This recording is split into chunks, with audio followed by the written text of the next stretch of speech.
साथियों नमस्कार। जब जीवन में कुछ भी समझ में ना आए तब क्या करें? देखिए, चाहे जॉब हो या बिजनेस से जुड़ी समस्या हो, रिश्तों से जुड़ी समस्या हो या फिर हमारी हेल्थ से जुड़ी समस्या हो, लाइफ में कई बार हमारे सामने ऐसी सिचुएशंस आकर खड़ी हो जाती हैं, फिर जहाँ पर कि हमें कोई रास्ता नज़र ही नहीं आता है। और जब कुछ समझ नहीं आता है तो ऐसे में हम उस सिचुएशन के सामने अपने घुटने भी टेक देते हैं और हम लाइफ में पूरी तरह से हारा हुआ महसूस करते हैं। जब हम किसी भी खराब परिस्थिति में फंस जाते हैं तो उस परिस्थिति से बाहर निकलने की जगह हम उसमें और ज़्यादा उलझ जाते हैं।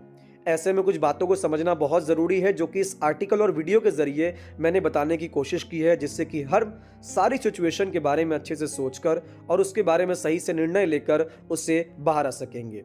तो सबसे पहली बात यह है कि अपने अपने आप मन को शांत करें। आपका जो मन है उसको आप शांत करें।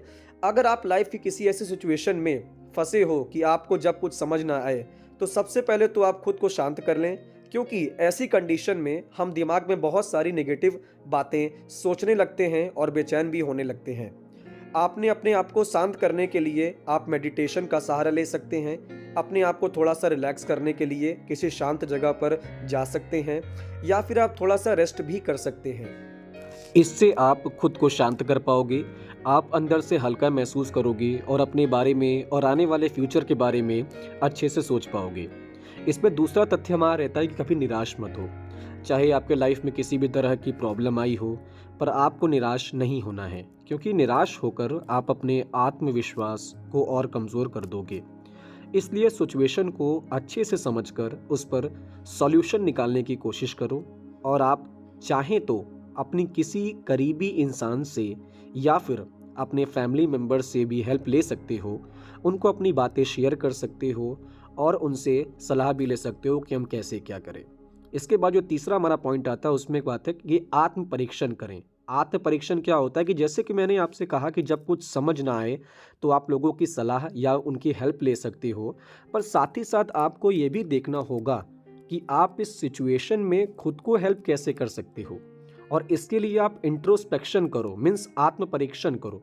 आत्म परीक्षण का मतलब आप अपनी कमियों और अपनी खूबियों के बारे में लिखो, अपने हॉबीज़ के बारे में लिखो, आप में क्या स्किल्स है उसके बारे में लिखो, अपने लाइफ में आए सक्सेस के बारे में लिखो और साथ ही साथ अपने लाइफ में जो फेलियर्स के बारे में भी लिखो जो आपने फेस किए हैं, और फेलियर के होने के क्या क्या रीजंस थे उसके बारे में भी आप उसमें दर्शा के लिखो। इससे आप खुद को बेहतर तरीके से समझ पाओगे। आपको थोड़ा आइडिया और हिंट भी लग जाएगा कि आप अपनी लाइफ में आगे क्या क्या कर सकते हैं और क्या क्या आपके लिए ऑप्शंस हो सकते हैं, और उसके बेसिक्स पर अपने फ्यूचर के लिए सही निर्णय भी आप ले पाओगे। इसके बाद जो हमारा चौथा पॉइंट आता है ये है कि एक नई शुरुआत करो। देखिए, कोई भी शुरुआत हमारी होनी चाहिए वो बेस्ट होनी चाहिए। तो जब आप एक नई शुरुआत करेंगे तो कई सारे लोग या तो पास्ट की कुछ बातों को लेकर परेशान रहते हैं या फिर आने वाले फ्यूचर के बारे में सोचकर परेशान रहते हैं कि क्या होगा, और उन्हें जब कुछ समझ ना आए तो वो गिव अप करने के बारे में भी बहुत ही जल्दी सोच लेते हैं। मतलब उन्हें अपनी ज़िंदगी में कोई भी उम्मीद नज़र नहीं आती है। ऐसे सिचुएशन में आपको पिछली सारी बातें भूलकर सिर्फ आगे के बारे में सोचना है और लाइफ की एक नई शुरुआत करनी है, क्योंकि आप अपने पास्ट को तो बदल नहीं सकते, पर अपने आने वाले कल को बदल सकते हो। ज़्यादातर लोगों को इन तीन परिस्थितियों में लाइफ में आगे क्या करना है कुछ समझ नहीं आता है। तो आइए जान लेते हैं कि इन परिस्थितियों में हमें किस तरह से सामना करना है। सबसे पहले जो सबके सामने परिस्थिति आती है वो है जॉब या बिजनेस में दिक्कतें आना।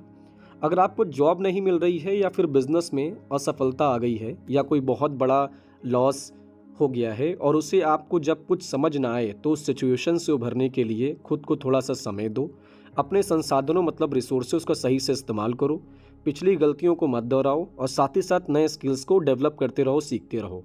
एक एक्सपर्ट की सलाह लो और अपने स्किल्स को, नॉलेज को, एक्सपीरियंस को के ज़रिए लाइफ में आगे बढ़ो। छोटी से छोटी जॉब से शुरुआत करो और साथ ही साथ उस काम के बदले मिले हुए पैसे बचाकर नए स्किल्स को सीखो, जैसे कि video editing, graphic designing, content writing, copy writing, blogging, affiliate marketing, social media management और SEO means search engine optimization. बाद में उसी स्कूल के बेसिस पर या जिस जिस भी फील्ड में आप पढ़ाई की है उस फील्ड से रिलेटेड आप अपना ऑफलाइन या फिर ऑनलाइन बिजनेस शुरू कर सकते हो। जब उसे नए जॉब या बिजनेस से अच्छी खासी इनकम आने लगे तो तब आप जब उस पुरानी छोटी जॉब को छोड़ सकते हो। दूसरे हमारी प्रॉब्लम क्या होती है कि रिश्ते हमारे खराब होते हैं। अगर आपके रिश्ते ठीक नहीं चल रहे हैं और आप दूसरों से किसी बात को लेकर या उनके बर्ताव को लेकर दुखी और परेशान हो या अंदर ही अंदर घुट रहे हो और ऐसे सिचुएशन में जब कुछ समझ ना आए तो आप आपस में बातचीत करके एक दूसरे की अच्छी तरह समझ के अपने बिगड़े हुए रिश्तों को सुधार सकते हो। अगर स्थिति ऐसी है कि आपकी हर मुमकिन कोशिशों के बाद भी रिश्ता ठीक नहीं हो पा रहा है, आपको धोखा मिल रहा है या कोई आपको चीट कर रहा है, आपका मानसिक और शारीरिक प्रकार से छल भी हो रहा है और इससे आप बहुत ज़्यादा तनाव महसूस कर रहे हो, तो ऐसे में आप अपने के लिए खड़ा होना ही पड़ेगा। इससे जल्दी एक्शन लेकर उस रिश्ते से अपने आप को दूर करना होगा, क्योंकि रिश्ते तो इम्पोर्टेंट है पर किसी ऐसे रिश्ते में रहकर कोई फ़ायदा भी नहीं है कि जहाँ पर कि आपका सम्मान ना हो या फिर आपका शारीरिक या मानसिक छल भी हो। तीसरी जो हमारी प्रॉब्लम आती है वो सबसे बड़ी प्रॉब्लम है हेल्थ प्रॉब्लम।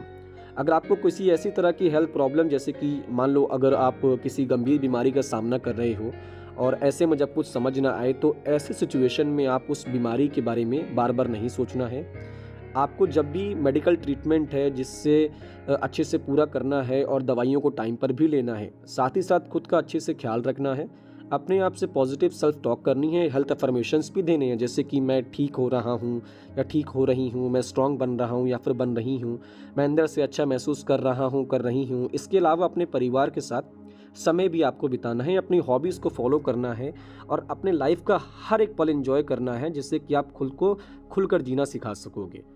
ये एक मेन तात्पर्य होता है चीज़ों को डेवलप करने का और समझने का। और यदि इस स्टोरी के बारे में आपको थोड़ा भी प्रेरणा मिली होगी तो हमारे चैनल को सब्सक्राइब करिएगा और ऐसे ही आने वाली वीडियोस के लिए हमेशा अपडेट रहिएगा। धन्यवाद।